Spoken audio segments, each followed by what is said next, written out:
ಮಕ್ಕಳಾಗಿದ್ದಿಲ್ಲ ಅಂತ ಹೆಣ್ಮಗಳು. ಆಕೆ ಅಂದಳತ್ತ, ನನಗ ಮಕ್ಕಳಾಗಿಲ್ಲ ಅಂದ ಒಳಕ ಈ ಜಗತ್ತಿನೊಳಗ ಬೇಡಿದವರಿಗೆ ಬೇಡಿದನ್ನ ಕೊಡ್ತಕ್ಕಂಥ ಒಬ್ಬ ದೊರೆ ಅದಾನ. ಅವರ ಯಾರಪ್ಪ ಅಂತಂದ್ರ ಹರಿವ ಹಾವಿನ ಗಂಡ, ಉರಿವ ಕಿಚ್ಚಿನ ಗಂಡ, ಕೊಲ್ಲಾಪುರ ಮಾಯಿಯ ಗಂಡ ಅಂತ ಕರೆಸ್ಕೊಂಡಿರ್ತಕ್ಕಂಥ ಬಬಲಾದಿಯ ಸದಾಶಿವ ಮುತ್ಯ ನನಗ ಮಗನನ್ನ ಕೊಡ್ತಾನೆ ಅಂತ ತಿಳ್ಕೊಂಡು ಹೆಣ್ಮಗಳು ಏನ್ ಮಾಡಕತ್ತಳು ಅಂತಂದ್ರ ಬಬಲಾದಿಯ ಸದಾಶಿವ ಮುತ್ಯನಂತ ಮಗನ ಕೇಳಕ್ ಅಂತ ನೋಡ್ರಿ. ಯವ್ವ ಬಬಲಾದಿ ಬರುತ್ತೆ, ಮಗನ ಕೇಳಕ್ ಹೋಗ್ಯಾಳ ಹೆಣ್ಮಗಳು. ಮಗನ ಕೇಳಕ್ ಹೋಗಿರ್ತಕ್ಕಂಥ ಕಾರಣದೊಳಗೆ ಏನಾಯ್ತು ಅಂತಂದ್ರ ಮಹಾತ್ಮರ ಶಕ್ತಿ ಹೆಂಗಿರ್ತದಂತಂದ್ರ, ಇನ್ನು ಹೆಣ್ಮಗಳು ಹೋಗಿ ಬಬಲಾದಿ ಅಜ್ಜನನ್ನ ಭಕ್ತಿಯಿಂದ ಮಗನನ್ನ ಕೇಳಬೇಕು ಅಂತ ಹೇಳಿ ತಾಯಿ ಎದ್ದಕ್ಕೆ ಹೋಗಿ ಬೇಡ್ಕೊಳಕತ್ತಾಳ. ಬೇಡ್ಕೊಗುಡದ ಬಬಲಾದಿ ಅಜ್ಜನವರು ಕುದುರೆ ಮೇಲೆ ಕುಂತವ್ರು, ಕುದುರಿತ್ರಿ ನಿಮಗೆಲ್ಲ ಗೊತ್ತದ, ಕುದುರೆ ಮೇಲೆ ಕುಂತು ಸವಾರಿ ಮಾಡೋರು ಅವರು.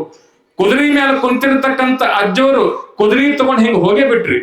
ಕುದುರೆ ತಗೊಂಡು ಹಿಂಗ ಹೋಗೇ ಬಿಟ್ರು. ಹೆಣ್ಮಗಳು ಅಂದಳು, ನನ್ನ ಮಗ ಕೇಳಬೇಕಾಗೈತಿ, ಮದುವೆಯಾಗಿ 10-12 ವರ್ಷ ಆಗೈತಿ, ಊರಾಗಿನ ಮಂದಿ ಮಾತಾಡಕತ್ತಾರ, ಊರಾಗಿನ ಮಂದಿ ಬೈಯಾಕತ್ತಾರ.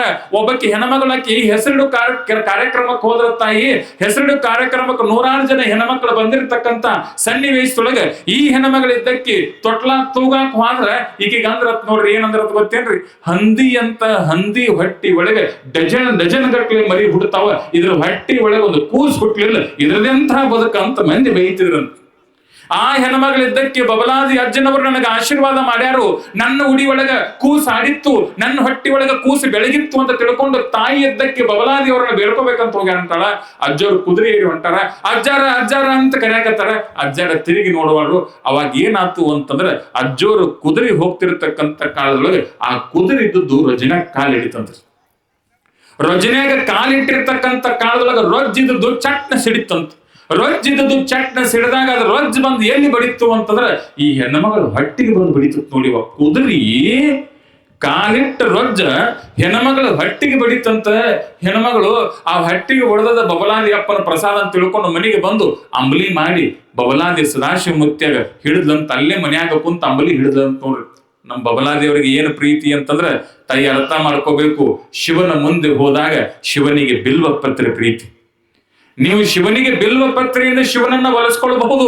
ವಿಷ್ಣುವಿನ ದೇವಸ್ಥಾನಕ್ಕೆ ಹೋದ್ರ ವಿಷ್ಣು ಅಲಂಕಾರ ಕೊಲಿತಾನ. ನಿಮ್ಮ ಮನೆಗೆ ಏನಾದ್ರೂ ಜಂಗಮರ ಪ್ರಸಾದಕ್ಕೆ ಬಂದ್ರು ಅಂತಂದ್ರ ಜಂಗಮರಿಗೆ ಚಲೋಪಕ್ಕೆ ಪ್ರಸಾದ ಮಾಡಿದ್ರ ಆ ಜಂಗಮರು ಒಳದ್ರ ನಮ್ಮ ಬಬಲಾದಿಯವರಿಗೆ ಎದ್ರ ಮೇಲೆ ಪ್ರೀತಿ ಅಂತಂದ್ರ ಬಡವರ ಅಂಬಲಿ ಮೇಲೆ ಪ್ರೀತಿ ಅನ್ನತಕ್ಕಂಥದ್ದನ್ನ ತಿಳ್ಕೊಬೇಕು. ಬಡವರ ಅಂಬಲಿ ಮೇಲೆ ಜೀವ ಅವ್ರಿಗೆ ಏನ್ ಅಂಬಲಿ ನೈವೇದ್ಯ ಮಾಡಿ ಹಿಡಿದು ಹಿಂಗ ಕೈ ಮುಗಿದು ಹಿಂಗ ಸರದ್ರ ಹೆಣ್ಮಗಳು ತಾಯಿ ಲಕ್ಷ ಕೊಟ್ಟು ಕೇಳ್ರಿ. 1 ವರ್ಷ ಆಗಿತ್ತು. ಹೆಣ್ಮಗಳಿದ್ದಕ್ಕೆ ಗಂಡನ ಕಳ್ಕೊಂಡು ಎತ್ತಿನ ಬಂಡಿ ಕಟ್ಕೊಂಡು ಬಬಲಾದಿ ಮಠಕ್ಕೆ ಬರ್ತಾಳ. ಬಬಲಾದಿ ಮಠಕ್ಕೆ ಬಂದು ಅಜ್ಜೋರು ಹೊರಗೆ ಬರ್ತಾರ. ಅಜ್ಜೋರ ಪಾದಕ್ಕೆ ಕೂಸಿಡ್ತಾಳ. ಕೂಸಿಟ್ಟ ಕಾಲದೊಳಗೆ ಕೇಳ್ತಾರ ಅಪ್ಪಗಳು ಹೆಂಗ್ ಹಾಡಿದೇವ ಅಂತ ಕೇಳ್ತಾರ ಬಬಲಾದೇವ್ರು.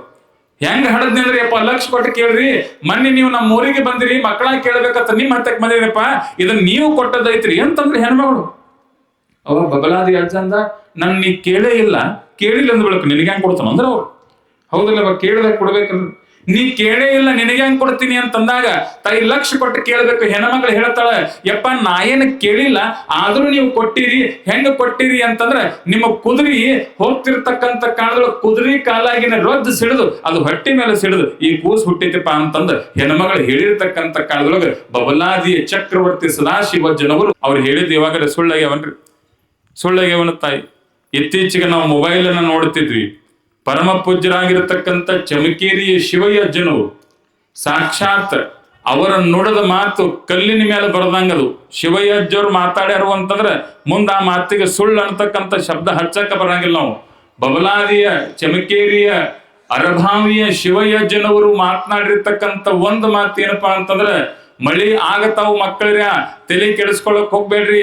ನಿಮ್ಮ ಭಕ್ತಿಗೆ ತಕ್ಕಂಗ ಶಕ್ತಿಗೆ ತಕ್ಕಂಗ ಮಳಿ ಆಗ್ತಾವು.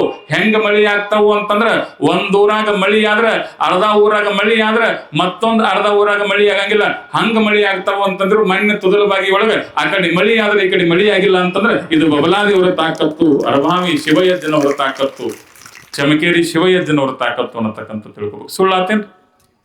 ಕಲ್ಲಿನ ಮೇಲೆ ಬರದಂಗ ಅವರು ಬಬಲಾದಿಯವರು ಮಾತುಗಳು. ಅದಕ್ಕಾಗಿ ನಾವು ತಿಳ್ಕೊಳ್ಬೇಕು, ನಾವ್ ಎಷ್ಟು ಭಕ್ತಿಯನ್ನ ಮಾಡ್ತೀವಿ ಅಷ್ಟನ್ನ ಪಡ್ಕೊಳ್ಳೋದಕ್ಕೆ. ಇವತ್ತು ಬಹಳಷ್ಟು ಮಂದಿ ಬಂದು ಹೇಳ್ತಿದ್ರು, ನಮಗ ತ್ರಾಸ, ತೊಂದರೆ, ಸಂಕಟ, ಕಣ್ಣೀರು ಬರಾಕತ್ತವ್ರಪ್ಪ, ಏನ್ ಮಾಡ್ಬೇಕು?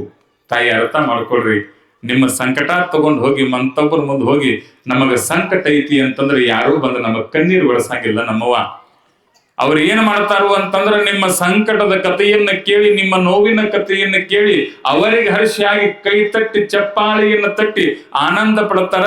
ನಿಮ್ಮ ನೋವಿತ್ತು, ನಿಮ್ಮ ಸಂಕಟ ಇತ್ತು ಅಂತಂದ್ರೆ ಮತ್ತೊಬ್ಬರು ಮುಂದೆ ಹೇಳಕ್ ಹೋಗ್ಬೇಡ್ರಿ.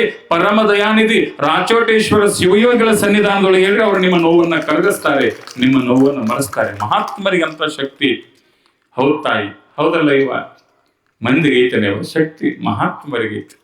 ಮಂದಿ ಆದವ್ರು ಏನ್ ನಾವು ಒಂದ್ ದಿವ್ಸ ಮಣ್ಣಾಗವ್ರು, ಒಂದ್ ದಿವ್ಸ ಮಣ್ಣಾಗವ್ರು. ಮಂದಿ ಇದ್ದವ್ರು ಒಂದ್ ದಿವ್ಸ ಮಣ್ಣಾಗವ್ರು. ತಾಯಿ ಅರ್ಥ ಮಾಡ್ಕೊಳ್ಬೇಕು, ಮಹಾತ್ಮರ ಮಣ್ಣಾಗ್ಲಿಲ್ಲ, ಅವ್ರ ಮನಸ್ಸನ್ನ ಆಳಿದ್ರು.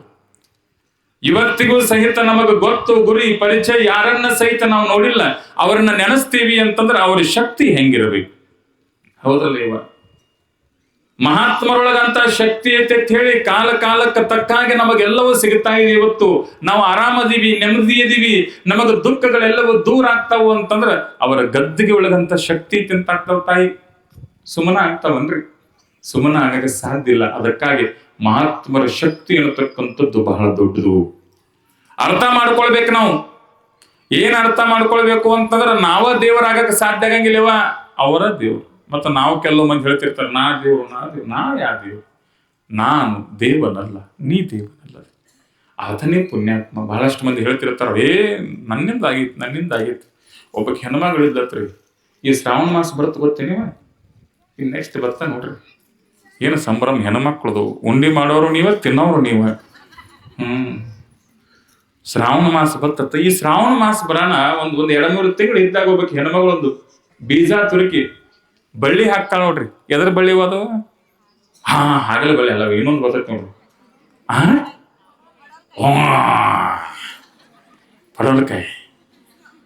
ಪಡವಲಕಾಯಿ.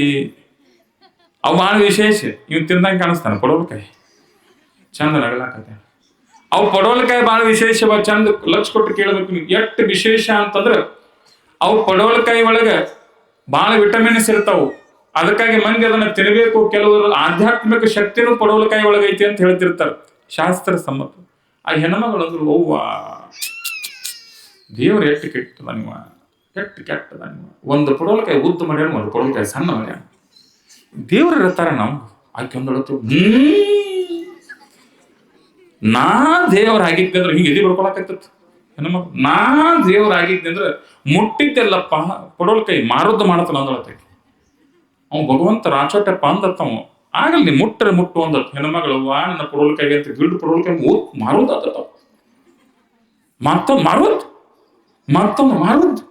ಮತ್ತೊಂದು ಮಾರುದು. ಇವ ಗಿಡದಾಗಿನ ಪಡವಲಕಾಯಿ ಎಲ್ಲ ಮಾರುದು. ಅದು ಹೆಣ್ಮಗಳಿಗೆ ಖುಷಿ ಆತತ್. ಮುಂಜಾನೆ ಎದ್ದು ಬಂದು ಹೊರಸ್ಲಾ ತೊಳೆದು ಕುಂಕುಮ ಅರಿಶಿನ ಹಚ್ತಿರ್ಲಿಲ್ಲ, ಮುಂದೆ ರಂಗೋಲಿ ಹಾಕ್ತಿರಲ್ಲ.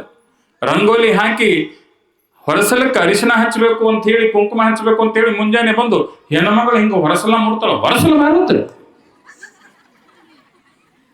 ಮುಟ್ಟಿದ್ದೆಲ್ಲ ಮಾರುದ ಹೊರಸಲು. ಅದ್ರಾಗ ಒಂದು ಮ್ಯಾನುಫ್ಯಾಕ್ಚರ್ ಡಿಪಾರ್ಟ್ ಒಂದಿತ್ರಿ. ಏನಾಗಿತ್ತು ಅಂದ್ರೆ ಸ್ವಾದರ ಮಾವ ಅಂತ ತಿಳಿದು ಹೆಣ್ಮಗಳು ಮದುವೆ ಮಾಡಿದ್ರಿವ. ಗಂಡಿದ್ದು 3 ಪೂಟಿತ್ತಿವ ಪಾಪ. ಅದು ಈ ಹೆಣ್ಮಗಳು ಅಂದಳು, ಇದು ಹೊರಸಲಾರೆ ಮುಟ್ಟಿ ಮಾರೋದಾತು. ನಮ್ಮ ಮಾಲಕರ ನೆತ್ತಿ ಮೇಲೆ ಒಂದು ಕೈ ಹಾಕಿಡ್ಬಾರ್ದು, ಒಂದು ಹಾಕಿ. ಹೊರಸಲಿ ಮೇಲೆ ಇಟ್ಟ ದೊಡ್ಡದಲ್ಲ, ಮಾಲಕರ ತೆರಿ ಮೇಲೆ ಕೈ ಇಡಬೇಕು ಅಂತ ಹೇಳಿ ಓಂ ಬುರ್ರ ಬುಸ್ ತೆರಿ ಮೇಲೆ ಕೈ ಇಟ್ಲು. ಅವ್ ರತಿಕ್ ರೋಷನ್ ಗತಿ ಉದ್ದಾದ್ರೆ ಏನಕ್ಕೆ ಖುಷಿ. ಆಕೆ ಹೆಸರು ಮಾರುದು ಮೀನಾಕ್ಷಿ ಅರ್ಪಿಸಿ. ಮತ್ತೆ ಮೀನಾಕ್ಷಕ ಇಲ್ಲಿ ಬಂದ್ರೆ ಬಡಿಗೆ ತಗೊಂಬಂದಿದ್ದಾಳೆ. ಇವ ನೀ ಅಲ್ಲ, ಆಕೆ ಪಂಡ್ರಾಪುರ ಕಡೆ ಗತಿ ಹಾಕ್ತೀನಿ. ನಮ್ಮ ಅವ್ವ ನೀ ಭಾಳ ಚಲೋದ್ರಿ, ನಿಮ್ಮ ಊರಾಗೇನು ಏನು ಮಾರುದ್ರಿ ಮೀನಾಕ್ಷಿ, ಭಾಳ ಫುಲ್ ಫೇಮಸ್. ಅವ್ರ ಹೆಸರಾಗದ ಅಕ್ಷಿ ಭಾಳ ಚಂದ ಹೆಸರವ. ಏನ್ ಗೊತ್ತೇನು, ಒಬ್ಬರು ಮನ್ಯಾಗ 4 ಮಂದಿ ಹೆಣ್ಮಕ್ಳು ಹುಟ್ಟಿದ್ರತ್ತ. ಅವ ಹೆಸರು ಇಟ್ಟಿದತ್ತವ. ಮೊದಲನೇದಕ್ಕೆ ಮೀನಾಕ್ಷಿ, 2ನೇದಕ್ಕೆ ಕಾಮಾಕ್ಷಿ, 3ನೇದಕ್ಕೆ ವಿಶಾಲಾಕ್ಷಿ, ಮತ್ತೊಬ್ಬಕ್ಕೆ ದೀಪಾವಳಿ ಪಾಡ್ಯದ ಹುಟ್ಟಿರ್ತಿವ. ಆಕೆಗೆ ಏನಿಟ್ಟದ ಪಟಾಕಿ ಅಂತ ಇಟ್ಟಿದ್ದ. ಅವ ಎಲ್ಲಾರು ಟೈಮ್ ಹೋಗ್ತಿರ. ಅರ್ಥ ಮಾಡ್ಕೊಳ್ಬೇಕು ತಾಯಿ. ಏನ್ ಹೆಣ್ಮಗಳು ಅಂದಳು, ಹಿಂಗ ಮಳೆ ಬರಾಕೈತು, ಮೇವಿಗೆ ಹೋಗಿದ್ರು ಹೊಳೆ ದಂಡಿಗೆ ಮೇವು ಹೋಗಿದಳು. ಮೇವು ಮಾಡ್ಕೊಂಡ್ಳು. ಏನಾಗಂಗಿಲ್ಲ, ನಾನು ಕೂತಾನೆ, ನನ್ನಂತ ದೇವ್ ಕೂತಾನೆ. ಮೇವು ಹೋಗಿದಳು, ಹೋದು ಕಾಲಕ್ಕೆ ಚಂದಂಗೆ ಮೇವು ಮಾಡ್ಕೊಳ್ಳು, ಧಡಲ್ ಪಡಲ್ ಸಿಡ್ಲು ಬಡಾಕತ್ತು. ಹೆಣ್ಮಗಳು ತಲೆ ಮೇಲೆ ಮೇವು ಇಟ್ಕೊಂಡು ಬರಾಕತ್ತಳು. ಮನಿ ಅರ್ಧ ಕಿಲೋಮೀಟರ್ ದೂರ. ಹಂಗ ಹನಿ ಸಿಡಾಕತ್ತವ ತಲೆಯಾಗ ನೀರು ಹೋಗಿ ನಾ ಅಲ್ಲ ಆಕೆವ ನನಗೇನಾಗಿಲ್ಲ. ಮತ್ತೆ ಹ್ಯಾಕ್ಷನ್ ನಾನು ಶೀನಾಕತ್ತಳು. ಹೆಣ್ಮಗಳು ಅಂದಳು, ಅವ್ವ ಏನು ಕಾಡಾಕೈತೆವ, ಮಾಡಿದ್ಲು ಕೆಲಸ ಆಗೋತು. ಅದೇನಂದ್ರೆ ಅದನ್ನ ಆಳಿಸದ ಅಂಟನ ಅದು ರೇಟ್ ಹಾಕೊಂಡ್ರೆ ಸೋರಲ್ಲ. ಹೆಣ್ಮಗಳು ಅಂದ್ರು, ಇದು ಎಟ್ರ ಕಾಡಾಕತ್ತೈತೆವ ಇದ್ರ ಯವ್ವ ಅಂತೇಳಿ ಹಿಂಗ ಮಾಡಿ ಹಿಂಗ ತೆಗೆದು ಹೋಗಕ್ಕೆ ಹೋದ್ರು ಮೂಗು ನೆಲಕ್ಕೆ ಐತಿವ್ವ.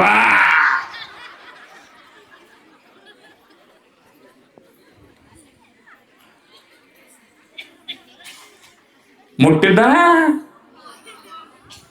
ಅನ್ನೋದು ಸಣ್ಣವ್ರು ಆಚಟಕ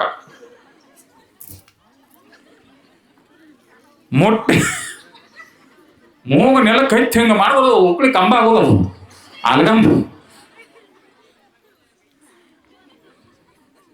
ತಂತಿಗೆಲ್ಲ ಹತ್ತದೇವ ಮೂಗೆ ತಲೆ ಕೆಟ್ಟಿತ್ತು. ಹೆಣ್ಮಗಳು ಕರಿಬಿ ಸುಟ್ಕೊಂಡು ಊರ್ ಹನುಮಪ್ಪನ ಗುಡಿಗೆ ಬಂದಳತ್ತಕ್ಕೆಪ್ಪ ತಪ್ಪಾಗೈತಿ ಅಂದಳತ್ತಾಕಿ. ಯಾಕ ಈ ಜಗತ್ತಿನೊಳಗೆ ತಾಯಿ ಅರ್ಥ ಮಾಡ್ಕೊಳ್ಬೇಕು. ಈ ಜಗತ್ತಿನೊಳಗೆ ತನ್ನ ಮುಂದೆ ಉಪ್ಪು ಹಾಕಿರ್ತಕ್ಕಂಥ ಕಾಲದೊಳಗೆ ನಮ್ಮ ತಪ್ಪನ್ನೆಲ್ಲ ಮನ್ನಿಸ್ತಕ್ಕಂಥ ದೊರೆ ಯಾರಾದ್ರೂ ಇದ್ರೆ ಅದು ಪವನ ಸುತ್ತ ಹನುಮಾನ್ ಅಂತಕ್ಕಂಥದ್ದು ನಾವು ತಿಳ್ಕೊಬೇಕು. ಹನುಮಪ್ಪನ ಶಕ್ತಿ ಬಹಳ ದೊಡ್ಡದು. ಉಪ್ಪು ತಗೊಂಡು ತಪ್ಪು ಕಳೀತಾನ ನಂಬುದು. ನೋಡ್ರಿ ನೀವು ತಂಗಿ ಎದ್ದು ಹೋಗ್ಬೇಡ್ರಿ, ನಂಗೆ ಅಂಜಿಗೆ ಬರ್ತೈತಿ ಕೊಂಡ್ರಿ ಅಂಟ್ರ ಅವ್ರು ಪತ್ರದ ಹೋರಿ ಹೋಗ್ತಾರೆ. ಆಯ್ದು ಹವಾ ಆಯ್ತು ತಾಯಿ ಪತ್ರದ. ಏನಾತ್ರಿ ತಾಯಿ ಹನುಮಪ್ಪನತ್ತಕ್ಕೆ ಹೋಗಿ ಹೆಣ್ಮಗಳು ಅಂದಳು, ಯಪ್ಪ ನನ್ನ ಕಡೆ ತಪ್ಪಾಗೈತಿ, ದಯವಿಟ್ಟು ನನ್ನ ಕ್ಷಮಾ ಮಾಡು ಅಂತ ಹೇಳಿ ಪ್ರಾರ್ಥನೆ ಮಾಡಿದಳು. ಅವಾಗ ಹನುಮಪ್ಪ ತಥಾಸ್ತು ಅಂದ. ಈ ಜಗತ್ತಿನೊಳಗ ಮನುಷ್ಯನ ಶಕ್ತಿಗಿಂತಲೂ ದೇವನ ಶಕ್ತಿ, ಮಹಾತ್ಮನ ಶಕ್ತಿ ದೊಡ್ಡದೈತಿವ. ನಿನ್ನ ತಪ್ಪಿನ ಅರಿವು ನಿನಗಾಗೈತಿ, ನಿನಗೆ ಚಲೋ ಆಗ್ಲಿ ಸಾಷ್ಟಾಂಗ ಆಶೀರ್ವಾದ ನಮಸ್ಕಾರ ಮಾಡಿದಾಗ ಆಶೀರ್ವಾದ ಮಾಡಿದ ಹನುಮಪ್ಪ. ಆಕಿ ಮೂಗು ಸೀದಾತು. ಹೋಗ ಗಂಡನ ಕರ್ಕೊಂಡು ಹೋಗಿದ್ರು. ಅವ ನನ್ನ ಗಂಡ್ರ ಉದ್ದ ಅದು ಗಿಡ್ಡ ಆಗಿತ್ತು. ಅರ್ಥ ಮಾಡ್ಕೊಳ್ಬೇಕು. ಮಹಾತ್ಮರೇ ಮನುಷ್ಯರೇ. ನಾವೇನೋ ಮಾಡ್ತೀವಂದ್ರೆ ಆಗೋದಿಲ್ಲ ತಾಯಿ. ಮಹಾತ್ಮರ ಶಕ್ತಿ ಬಹಳ ದೊಡ್ಡದದ. ಅರ್ಥ ಮಾಡ್ಕೊಳ್ಬೇಕು. ಮಾತಾಡಕ್ ಹೋಗ್ಬೇಡ್ರಿ ಯಾರು. ಅದು ನಮ್ಮನ್ನು ಪರೀಕ್ಷೆ ಮಾಡಕತ್ತದ. ಪರೀಕ್ಷೆ ಒಳಗೆ ಗೆದ್ದು ತೋರಿಸ್ತೀವಿ ಅಂತ ಹೇಳೋಣ. ಅದಕ್ಕೆ ನಾವು ಇವತ್ತು ಮಳೆರಾಯನಿಗೆ ಏನು ಅಂತ ಮದ್ವಿ ಬಂಧನವನ್ನ ಕಿತ್ಕೊಂಡು ಬಂದು ಆತ ಪರಿಪೂರ್ಣ ಸನ್ಯಾಸಿ ಆಗ್ಯಾನ. ಅಂತವ ಐಗಿರಿ ಅಪ್ಪಗೆ ನೀವು ಅವಮಾನ ಮಾಡಿರಿ ಅಂತಕ್ಕಂಥ ಮಾತು ಹೇಳಿದಾಗ ಮತ್ತೆ ಇದಕ್ಕೆ ಪರಿಹಾರ ಏನ್ರಿ ಅಂತ ಕೇಳಿದ್ರು. ಇದಕ್ಕೆ ಪರಿಹಾರ ಏನ್ರಿ ಅಂತ ಕೇಳಿರ್ತಕ್ಕಂಥ ಕಾಲದೊಳಗೆ ಅವ್ರು ಹೇಳ್ತಾರೆ, ಬಹಳ ಸುಂದರವಾಗಿರೋ ಮಾತನ್ನ ಹೇಳ್ತಾರೆ ತಾಯಿ. ಇದಕ್ಕೆ ಪರಿಹಾರ ಏನು ಅಂತಂದ್ರೆ ಮಹಾತ್ಮರೇ ಇದಕ್ಕೆ ಪರಿಹಾರ ಕೊಡಬೇಕು. ಅಪ್ಪೈ ಮುತ್ಯನ ಪೂಜೆ ಆದಾಗ ನಿಮಗೆ ಪರಿಹಾರ ಸಿಗ್ತದೆ ಅನ್ನತಕ್ಕಂಥ ಮಾತನ್ನ ಹೇಳ್ತಾರೆ. ಅಪ್ಪೈ ಮುತ್ಯನ ಪೂಜೆ ಆಗ್ಲಿ ಅಂತ ಹೇಳಿ ಉಳಿದವರೆಲ್ಲರೂ ಸ್ನಾನ ಕರ್ಕೊಂಡು ಹೋಗ್ತಾರ. ಮುತ್ಯ ಸ್ನಾನ ಮಾಡ್ಕೊಂಡು ಬರ್ತಾನೆವ. ಸ್ನಾನ ಮಾಡ್ಕೊಂಡು ಬಂದು ಮುತ್ಯ ಲಿಂಗ ಪೂಜೆ ಮಾಡಿ ಲಿಂಗದ ಮೇಲೆ ನೀರು ಹಾಕೊಂಡು ಮಜ್ಜನ ಮಾಡ್ತಿರ್ತಕ್ಕಂಥ ಕಾಲದೊಳಗೆ ಇನ್ನೇನು ಪಾದೋದಕವನ್ನು ತೆಗೆದುಕೊಳ್ಬೇಕು ಅಂತಂದಾಗ ಉಳಿದ ಸ್ವಾಮಿಗಳು ಕೇಳ್ತಾರೆ, ನಮಗೂ ಪಾದೋದಕ ಕೊಡ್ರಿ ಅಂತಂದಾಗ ಐಗಳಿ ಅಪ್ಪೈ ಮುತ್ಯ ಹೇಳ್ತಾನ, ತಗೋರಿ ನಿಮ್ಮ ಲಿಂಗವನ್ನು ಗುಂಡಗಡಿ ಒಳಗೆ ಕೈ ಹಾಕ್ರಿ ಅಂತಂದಾಗ ಗುಂಡಗಡಿ ಒಳಗೆ ಕೈ ಹಾಕಿರ್ತಕ್ಕಂಥ ಮರುಕ್ಷಣವೇ ಏನಾಗಿತ್ತು ಅಂತಂದ್ರೆ ಮಾಯವಾದ ಲಿಂಗಗಳ ಮರಳಿ ಬಂದಿದ್ದು ಅನ್ನತಕ್ಕಂಥದ್ದು. ನೋಡ್ರಿ ಅಪ್ಪೈ ಮುತ್ಯ ತಾಕತ್ ಅಂತ ಲಿಂಗಗಳ ಮರಳಿ ಬಂದಾಗ ಆ ಲಿಂಗಗಳನ್ನ ತಾವರೆಲ್ಲರೂ ಸ್ವಾಮಿಗಳು ತಮ್ಮ ಪವಿತ್ರವಾಗಿರುವ ಹಸ್ತದ ಮೇಲೆ ಇಟ್ಟುಕೊಂಡು ಪರಮ ಪೂಜ್ಯರಿಂದ ಪಾದೋದಕವನ್ನು ಸ್ವೀಕಾರ ಮಾಡಿ ಕೃತಾರ್ಥರಾದರು ಅನ್ನತಕ್ಕಂಥ ಮಾತನ್ನು ಹೇಳ್ತಾ ಈ ರೀತಿಯಾಗಿ ಲಿಂಗದ ಮಹತ್ವ, ಮಹಾತ್ಮರ ಶಕ್ತಿ ಅನ್ನತಕ್ಕಂಥದ್ದು ಇರೋದ್ರಿಂದ ಕಟ್ಟ ಕಡೆಯ ದಿವಸ